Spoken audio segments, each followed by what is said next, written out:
क्या लगता है कि दिल्ली आके आवाज़ सुनी जाती है, आपको लगता है ऐसा? भगवान के ऊपर है, जो करेगा वही भरेगा सर। भगवान तो अभी कौन है आपको पता है? भगवान तो वही है, मोदी साहब है। देखिए कितने नहीं, मतलब मैं सर हमारे मोदी साहब को- हमारे जवान कितने कितने मोदी साहब को मैं मोदी साहब को तो मैं बदनाम ऑन कैमरा कहूँगा, देखिए भगवान भी मान रहे हैं, आपको सब कुछ मान रहे नहीं नहीं हैं, साहब, लेकिन मैं मोदी साहब को बदनाम नहीं करना चाहता। बदनाम नहीं, भगवान कह रहा हूँ मैं, मैं कहाँ वही तो बदनाम बोल रहा कर हूँ, भगवान को कभी बात कही, आवाज़ उठाने का तरीका सीख लिया है, लेकिन उसी मौजूदा वक्त में आवाज़ दबाने का भी नया नया तरीका ईजाद हो गया है। जैसे गोदी मीडिया आपकी आवाज़ दिखा नहीं सकती है। 100 में से 97% जो है जवान जेशो साइबन है, लेकिन उनका वेलफेयर या किसी भी मांग को पूरा नहीं दे जाता है।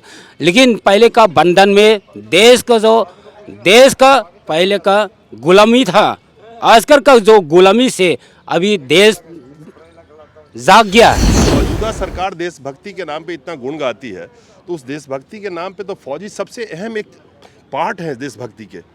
उन फौजियों के नाम पे राजनीति भी की जाती है, चुनाव के टाइम में वोट भी मांग लिया जाता है, फॉर एन एग्जाम्पल पुलवामा का।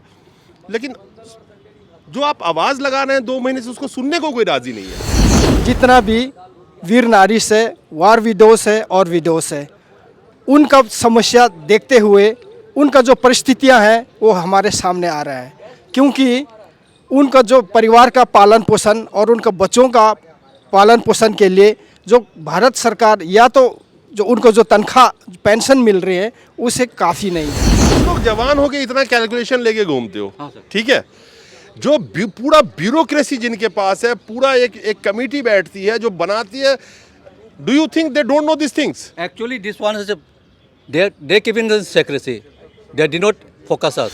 दोस्तों नमस्कार। पिछले 20 फरवरी से लगातार जो पूर्व सैनिक हैं वो जंतर मंतर पे धरने पे बैठे हुए हैं, और देश के अलग अलग राज्यों में भी ये लगातार प्रदर्शन चल रहा है। जो सांकेतिक धरना जंतर मंतर पे इन्होंने 20 फरवरी से शुरू किया था, बीच में होली भी बीत गई, सब कुछ बीत गया, लेकिन अभी तक इनका जो मसला है MSP, what is MSP? Military service पे। किसानों की एमएसपी अलग थी, वो मिनिमम सपोर्ट प्राइस था, इनका मिलिट्री सर्विस पे है जो 2006 में आई थी। और उसके आने के बाद जब एहसास इन्हें हुआ कि इसमें भी बहुत सारे विसंगतियां हैं, यानी कि इनके फेवर में वो नहीं है, खास करके इनका आरोप लगातार लगता रहा है कि जिसमें ऑफिसर्स को ज़्यादा फ़ायदा पहुंचाए गए हैं। देश के अलग अलग कोनों में ये प्रोटेस्ट चल रहा है। मुझे ये बताइए कि ये 1 महीने से ज़्यादा हो गए क्या, अब 2 महीने होने को आ जाएंगे इस धरने को, लेकिन ये यहाँ पे तो सांकेतिक रूप से चल रहा है धरना, और जगहों पे देश के अलग अलग राज्यों में भी ये चल रहा है, लेकिन सरकार अभी तक इसको सुनने के लिए तैयार नहीं है। कमेटी वगैरह गठन की बात कर रही है, क्या इससे कोई फ़ायदा होने वाला है?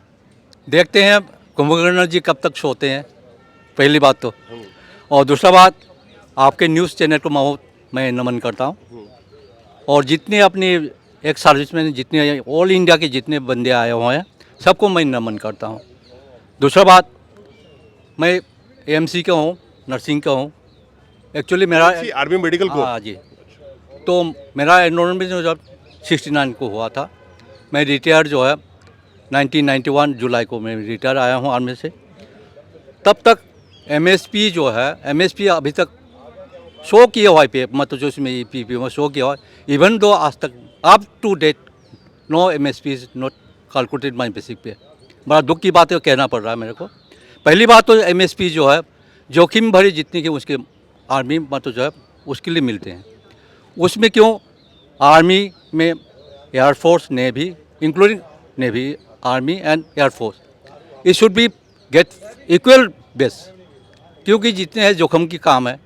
पहले लड़ाई जो लड़ते, पहले फ्रंट पे वही बंदे लोग लड़ते हैं। अच्छा एक बात बताइए, ठीक है ये सब चीज़ें तो हम दिखाते रहे हैं, मुझे एक चीज़ बताइए कि जब ओआरपी के लिए ये प्रोटेस्ट चल रहा था, हाँ जी, उस वक्त में जवानों ने बहुत बड़े तादाद में इसको सफल बनाने के लिए मेहनत करी थी, हाँ जी। क्योंकि 97% जो पॉपुलेशन है वो जवानों की है। आर्मी फौज के अंदर की हम बात करें तो जब आप लोगों ने इतनी बड़ी लड़ाई लड़ी, जब एमएसपी इम्प्लीमेंट हो गया, ओआरओपी इम्प्लीमेंट हो गया, उसके बाद जवान हमेशा लगातार ये आवाज़ उठा रहे हैं कि उनके साथ विश्वासघात किया गया। ओआरपी 2 अमेंडमेंट की भी बात चल रही है, 3 की भी बात चल रही है, लेकिन कब तक? पहली बात तो जितनी सीक्रेसी कन्फेडरेशन जो है छुपा के रखा हुआ, क्योंकि हाई लेवल जो ऑफिसर वगैरह जो है उन्होंने छुपा के रखा हुआ। वो दूसरे जितने बंदे लोग हैं अपना जेसीओ वार से उनको मतलब उनको फ्लाश नहीं किया हुआ। पहली बात तो यही है। उसकी वजह से आज जो जितने हम लोग बेसंगीत हो रहा है उसकी वजह से हो रहा है। अगर ये हम लोग के साथ इंक्लूड किया हुआ था, जो जेसीओ वार के एक बंदे दो बंदे अगर उसमें शामिल किया हुआ था, ये बंदे आज की जो है हम लोग जो है भिखार के वहाँ पे रास्ते में बैठा हुआ है, वो नहीं मतलब हम लोग को बैठना नहीं पड़ना था। अगर आप डेटा उठा के देखना चाहें तो इस देश के अंदर में जो हमारे फौजी की वीरांगनाएं हैं, जिनको विधवाएं हैं, 88% वो जवानों की वाइफ रही हैं। यानी कि जवानों की शहादत ज़्यादा हुई है। लेकिन इस सब आंकड़े के बावजूद भी ये आंकड़े बताने का सिर्फ मकसद ये है कि जवानों की कितनी इंपॉर्टेंस है, चाहे कोई भी लड़ाई हो, चाहे एक्सटर्नल हो या इंटरनल हो।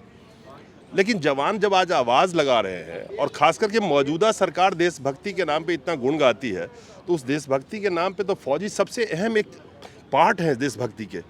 उन फौजियों के नाम पे राजनीति भी की जाती है, चुनाव के टाइम में वोट भी मांग लिया जाता है, फॉर एन एग्जाम्पल पुलवामा का।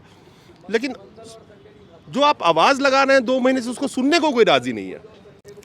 धन्यवाद आपका इस सवाल के लिए।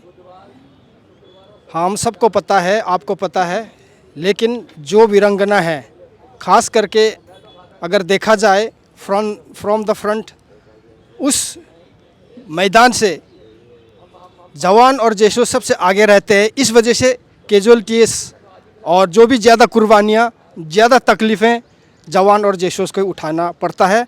उस रेशो आपने देखा, जो आपने बताया, उसी हिसाब से हमको ये दुख तकलीफ़ झेलना पड़ रहा है। क्योंकि आज के दिन में जितना भी वीर नारी से, वार विडोस है और विडोस है, उनका समस्या देखते हुए उनका जो परिस्थितियां हैं वो हमारे सामने आ रहा है।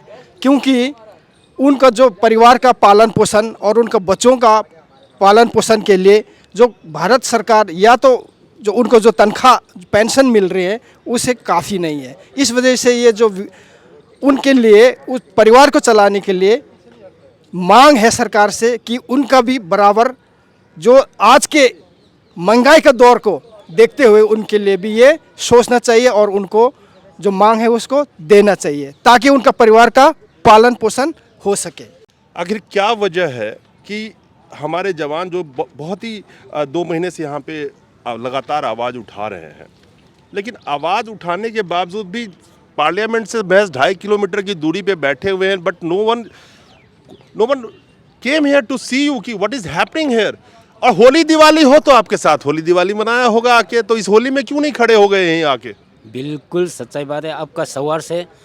ये अभी क्या हमारे साथ सैनिकों को जहाँ पर कोई बेचना होता तो सैनिक को आगे भेजा जाता है, जहाँ पर खुशी मनाया जाता है उनको बड़ा आदमी के साथ, बड़ा आदमी को हमारा जो समस्या को दूर करने बड़ा आदमी ने करना चाहता था। लेकिन उसी समय इधर बड़ा आदमी लोग, केंद्र सरकार का जो बड़ा हमको संभालने वाला, ये लोग को अभी हमारा समस्या को किस प्रॉब्लम से है वो सुनना चाहिए था, लेकिन अभी आए नहीं। लेकिन हमारा जो मीडिया के द्वारा से ये लोग ने सुन रहा है, तो इन समस्या को दूर करना बहुत ही ज़रूरी है, ताकि जैसे कि अभी मेरा साथ वाला ने जो पहले बताया, देश का कोनी कोना में फौजी को या किसी सेना को डिप्लॉयमेंट करता है तो छोटा सा टुकड़ी के द्वारा से डिप्लॉयमेंट किया जाता है। उसी डिप्लॉयमेंट जो है, जो अगर गुठम गुठा का पहले का ज़माना का लड़ाई में गुठम गुठा चलता था, लेकिन उसी गुठम गुठाई में जब चलता है तो ये लोग ने उस मुसीबत को नज़र रखते हुए पहले के ज़माने का फ़ौज और अभी का ज़माने का फ़ौज अभी का बहुत बदलाव कर दिया है। अभी क्या कर दिया कि उनको 100 में से 97% जो है जवान जैसे साइबन है, लेकिन उनका वेलफेयर या किसी भी मांग को पूरा नहीं दे जाता है। लेकिन पहले का बंधन में देश का पहले का गुलामी था, आजकल का जो गुलामी से अभी देश जाग गया, उसी गुलामी से छूट कला करने के बाद अपना राइट जो हम अपना जो मांगने का तरीका, आवाज़ उठाने का तरीका अभी सीख लिया है, तो इसलिए ये हमारा मांग को पूरा करने से बहुत ही अच्छा होगी। इन्होंने एक बात कही, आवाज़ उठाने का तरीका सीख लिया है, लेकिन उसी मौजूदा वक्त में आवाज़ दबाने का भी नया नया तरीका ईजाद हो गया है, जैसे गोदी मीडिया आपकी आवाज़ दिखा नहीं सकती है। मणिपुर जो सबसे छोटा स्टेट है और 7 सिस्टर, पहले से 7 सिस्टर माना जाता है। उसमें क्या है, मणिपुर, नागालैंड, मिजोरम, शिलोंग जो मेघालय बोलते हैं, Assam, Arunachal and Sikkim, this state are called 7 sister. लेकिन अभी की ज़माने में क्या है, जितना भी ये संगति हो रहा है मणिपुर में, इवन दो छोटा सा राज्य में क्या है, टोटल जो है हम लोग अप्रोक्सीमेटली एक सर्विस में जो है क्या टोटल जो है 15,000 के करीब है, और विडोज़ जो है 3,800 अप्रोक्सीमेटली है, और वीर नारी जितनी है 171 के करीब है सर। उसमें क्या है, और जितना ऑफिसर डिसेबिलिटी दिया हुआ है और जवान के डिसेबिलिटी दिया, मेरे पास एक कागज़ पड़ा हुआ सर, ये देख लीजिए। तो उसमें क्या है, जितनी जो है ऑफिसर लोगों को क्या एक्चुअली 6 पे कमीशन में 7 पे कमीशन में जितना रखा हुआ था, जवान लोग को 2.57 में रखा हुआ है। उसके बाद ऑफिसर लोगों को 2.81 में रखा हुआ है, और जितना उसमें देख लीजिए, मेरे पास जो लिस्ट पड़ा हुआ उसमें जितने बेसंगति है उसमें लिखा हुआ है।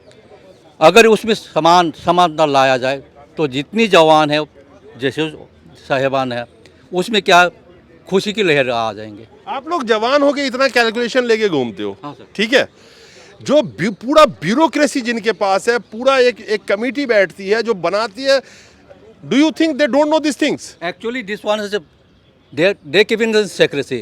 They did not focus us. अगर कोई जवान साहिबान अगर शामिल होता, अब तक तो उस टाइम पर ये फोकस हो जाता। बड़ा दुख के साथ कहना पड़ रहा है, अगर उस जो सेक्रेटरी को कॉन्फिडेंस अगर फोकस किया होता तो इतना आज के हम लोग जब गरीब खाना जैसे हम भिखारी की तरफ जो है ना जंतर मंतर बैठना जो है हम लोग को नसीब नहीं होना था, और दिल्ली हम लोग को आना नहीं पड़ना था। क्या लगता है कि दिल्ली आके आवाज़ सुनी जाती है? आपको लगता है ऐसा? भगवान के ऊपर है, जो करेगा वही भरेगा सर। भगवान तो अभी कौन है आपको पता है? भगवान तो वही है, मोदी साहब है। देखिए कितने मतलब मैं हमारे जवान कितने मोदी मोदी साहब को तो मैं ऑन कैमरा कहूँगा, देखिए भगवान भी मान रहे हैं, आपको सब कुछ मान रहे नहीं हैं, साहब, लेकिन मैं मोदी साहब को बदनाम नहीं करना चाहता। बदनाम नहीं, भगवान कह रहा हूँ मैं, मैं वही तो बोल रहा हूँ, भगवान को कभी तो जब बदनाम नहीं करना चाहते, भगवान नहीं जाने सर। अभी जो है ना एक्चुअली हम लोग के दिल में वही आशा है अभी तक, मोदी साहब जरूर हम लोग के जो जितने हम लोग कंप्लेन है बराबर करेंगे सर। आज मैं देख रहा था इंडियन एक्सप्रेस में, किसी देश में अलग अलग राज्यों में सिर्फ जीएसटी का फ्रॉड का डेटा था, कहीं 60,000 करोड़, कहीं 25,000 करोड़, कोई 15,000 करोड़, कोई कितना करोड़ लेके मार के बैठा हुआ है। लेकिन जो जवान दिन रात देश की सुरक्षा करते हैं और जिनकी वजह से आप घर में सुकून की नींद सोते हैं, जो आपको सुकून की नींद देते हैं, वो पिछले 2 महीने से जाग जाग के आवाज़ लगा रहे हैं, कोई तो हमारी सुन लो। क्या कोई सुनेगा इनकी? वक्त ही बताएगा। नमस्कार।